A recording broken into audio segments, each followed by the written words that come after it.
Hello everyone, welcome back to the channel.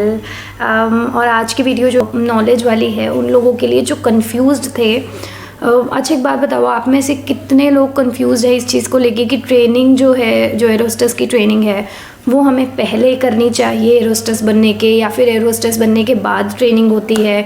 बहुत लोग confuse हैं इस चीज़ को लेके, है ना। तो आज हम उन लोगों की कन्फ्यूजन दूर करेंगे।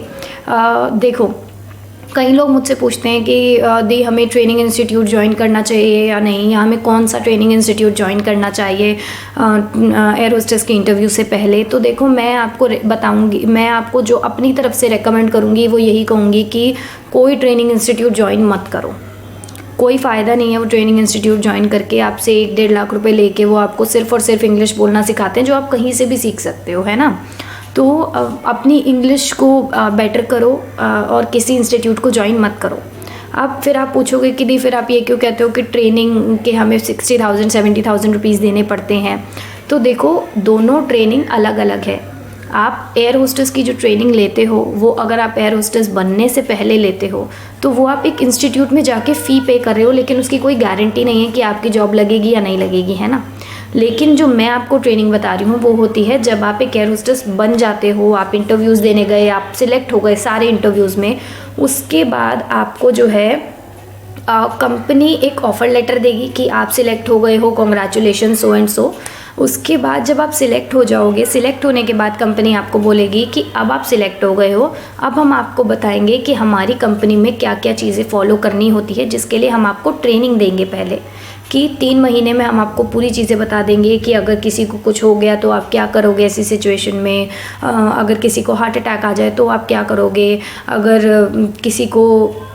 किसी को अस्थमा अटैक आ गया तो आप क्या करोगे, अगर एयरक्राफ्ट में आग लग गई तो उस सिचुएशन में आप क्या करोगे, एयरक्राफ्ट को पानी पे लैंड कर गया तो उस सिचुएशन में आप क्या करोगे।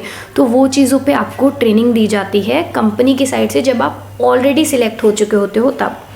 अब जब आप सिलेक्ट हो गए हो, कंपनी आपको ट्रेनिंग देगी। उस ट्रेनिंग के लिए, उस ट्रेनिंग की जो फ़ीस होती है वो आपको 50,000 देनी पड़ती है, जो कि रिफंडेबल होती है वंस यू गेट सिलेक्टेड। ये कि अब आप सारे इंटरव्यूज़ में सिलेक्ट हो गए हो तो ट्रेनिंग के बाद आप मतलब पक्का आपकी जॉब पक्की है, ऐसा नहीं है। जब आप सारे इंटरव्यूज़ में सिलेक्ट हो जाओगे, ट्रेनिंग के 50,000 दोगे तो आपको उसमें पढ़ना पड़ेगा जो वो पढ़ाएंगे, जिसमें 90 मार्क्स लाना कंपलसरी होता है। 100 में से 90 आपके आने ही चाहिए, और वो आ भी जाते हैं क्योंकि वो बहुत अच्छे से पढ़ाते हैं। सारी एयरलाइंस बहुत अच्छे से पढ़ाती हैं और आप आराम से उसको पढ़ के 90 मार्क्स ले आओगे अगर आप इंटरव्यूज़ में सिलेक्ट हो गए हो तो।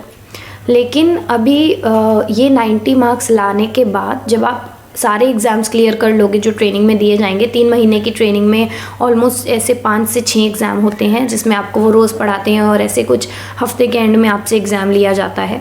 तो अगर आप सारे एग्ज़ाम्स क्लियर कर देते हो 90% मार्क्स से, उसके बाद आपको एक बेस दिया जाता है जिस पे आप जाओगे।